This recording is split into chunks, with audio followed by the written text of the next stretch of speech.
मैं आपको बता रहा था कि जब मैं केटीआर साहब से मिला, मुझे ऐसा लगा कि मैं जो अपने पिछले 35 साल कांग्रेस में जो लगाया, अगर से वो मैं केटीआर साहब के साथ रहता तो मैं कौम का काम करने में कुछ और आगे बढ़ सकता था। बहुत ही मुखलिस तरीके से मेरे को हर चीज समझाई, किस तरह से तेलंगाना तहरीक से लेके अभी तक किस तरह से आप लोग जिस तरह से तेलंगाना के बारे में दर्द रख के काम किया, वो मैं सुनने के बाद मैंने दिल में कहा कि सर जी, मुझे आपके साथ चलना है। आने अल्लाह ताला की हिम्मत रखा, 20-25 साल जब तक मैं हट्टा कट्टा रहूंगा, मैं आपके साथ चलूंगा, आपके साथ रहूंगा। सोच है बताना जरूरी है। और मैं आपको ये भी बताते चलूं कि मेरी आने की वजह क्या थी।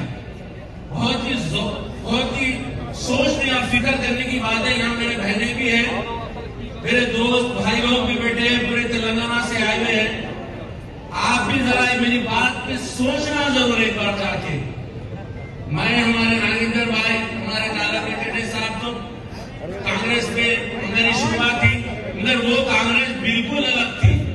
वो कांग्रेस में हम नागेंद्र भाई के घर में नमाज भी पढ़ लेते थे। आज की कांग्रेस जो है, आज का जो सदर है, मेरी कांग्रेस को खराब कर दिया, बिल्कुल खराब कर दिया। ये एक सोची समझी आरएसएस की चाल थी।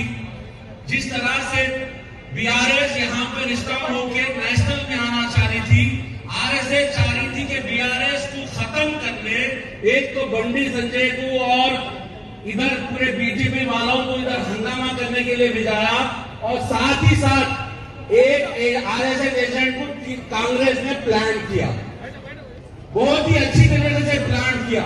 उसकी मदद की गई, उसके दिल्ली के इंचार्जों को खरीदा गया, उसके लिए उसको बड़े रुतबे में बिठाया गया, ताकि बीजेपी जहां पर कट्टर फदर लोग जो उसमें आ जाए, अगर से कुछ कम पड़ जाए तो ये मौसूफ वो फुलफिल कर दे।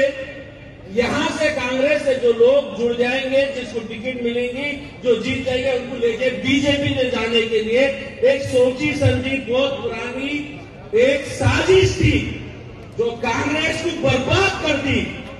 कांग्रेस के साथ साथ फिक्र इस बात की है कि जिस तरह से हम तेलंगाना लड़ने में हम भी खांधे से खांधा मिलाए थे, आप लोगों ने भी खांधे से खांधा मिलाए थे। तेलंगाना तहरीक जिस तरह से आजाद करे, मैं आपसे गुजारिश करता हूं, आरएसएस एजेंट वालों को तेलंगाना से भगाने के लिए फिर एक बार तहरीक करिए।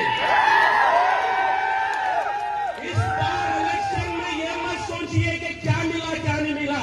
शरीयत बचाइए, पर्दा बचाइए, अपने नगाहों को बचाइए। ये एजेंट हमारे पे नकाब ओढ़ के आ रहा है, ये बीजेपी का पूरा खुल के काम कर रहा है। इसको यहां से बिछाना चाहिए। तेलंगाना की जमीन गवाह है कि ये सेकुलर जमीन है, यहां हिंदू मुसलमान मिलकर रहते हैं। हिंदू मुसलमान की त्योहार में जाता है, मुसलमान हिंदू के त्योहार में जाता है, मुसलमान के घर शिवकुमार में हिंदू आता है, हिंदू मुसलमान दीपावली में जाता है। ये वो शहर है, ये वो तेलंगाना है, इसको हम पूरी नजर लगने नहीं देंगे। याद रख रेवंत रेड्डी, तेरी औकात नहीं है तेलंगाना में गड़बड़ करने की, मगर तेरे पीछे जो छुपे हुए आरएस के एजेंट है, हम इंशाल्लाह 3 तारीख के दिन उनको भी उनकी औकात बताएंगे। तेलंगाना जमीन तुम्हारी नहीं हो सकती, तेलंगाना जमीन हमारी है, हमारे बच्चों की है, आने वाले नस्लों की है, मोहब्बत की है, जमाने की हमारी जमीन है। हम तेरे को हमारे बच्चों के मुस्तकबिल से खेलने नहीं देंगे। अगर से आप समझते हैं कि मैं बिल्कुल हक पे हूं, तो मेरे दोस्तों आवाज लगाओ। ये तेलंगाना का चुटकी आरएस का एजेंट कांग्रेस पार्टी में बैठा हुआ है, इसको औकात बताए तक हम खामोश नहीं बैठेंगे।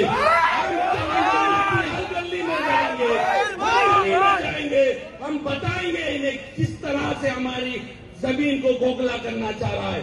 मेरे और तो आप यहाँ बैठे हुए हैं, कल एक दीवाना कर्नाटक से आया, बता रहा के मुसलमान पूरा कर्नाटका में कांग्रेस का साथ दिया। अरे बेवकूफ, जहां पर्दे पे तुम्हारे हमारे औरतों के पे नजर उठाए, आवाज उठाए, तो मेरे बहनों ने मेरे भाइयों ने तुमको सपोर्ट किया। मगर तेलंगाना में आप दिल पे हाथ रख के बोलना, क्या आप पुरखे पे आधी रात को निकलते हैं? किसी ने आपको रोका? किसी ने आपको कहा कि बुर्का उतारो? ये तेलंगाना की सरजमीन है, केसीआर का कारनामा है कि हम सुकून से रहे, और ये सुकून हम बर्बाद करने नहीं देंगे तुमको, हम ये बर्बाद करने नहीं देंगे तुमको। हम पूरी तेलंगाना में तेरा जनाजा निकालेंगे,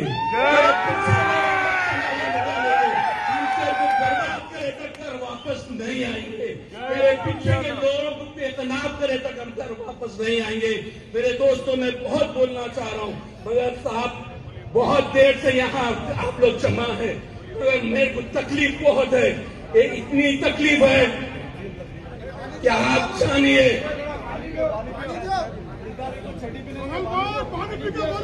जब तक सूरज चांद रहेगा,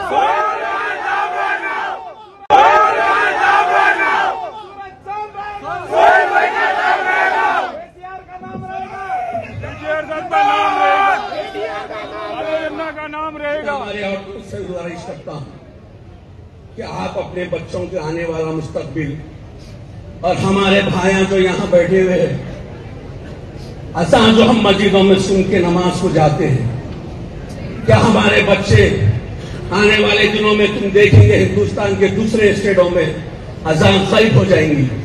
वो लोग उनके बच्चे उनसे पूछेंगे, अबू क्या तुम्हारे जमाने में अजान होती थी माइक में, तुम अजान सुन के मस्जिद को जाते थे? वो क्या बोलेंगे? शुक्र है तुम्हारे सामने कि हमारे को एक ऐसा सेक्युलर लीडर है जो हमारे मस्जिदों में अजान को लब्बैक कहता है, मस्जिदों में नमाज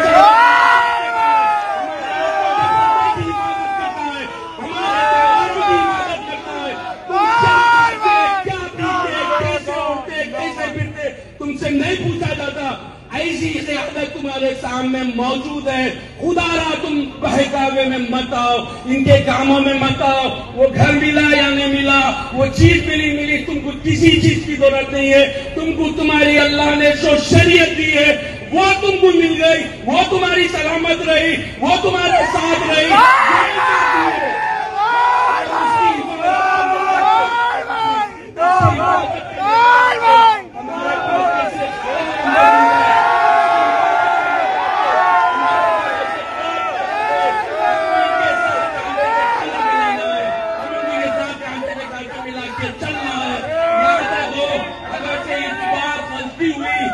तेलंगाना से मुसलमानों के बच्ची को तकलीफ हो जाएगी। तुम्हारा वोट तुम्हारी नस्लों को गवाही देगा कि तुमने शरीयत बचाने घर से बाहर निकले और 3 तारीख को वोट डाले। मैं आपको श्रीविता कहता हूँ कि मैं आने वाले दिनों में बहुत कुछ बताऊंगा।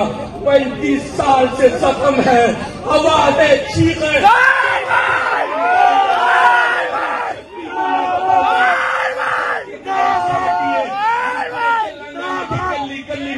तेरा जनाजा निकालते छोड़ेंगे।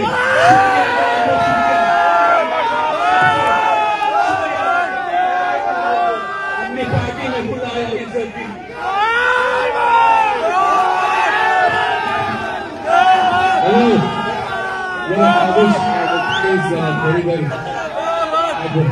केटीआर साहब जिंदाबाद। वजीर दाखिला साहब मोहम्मद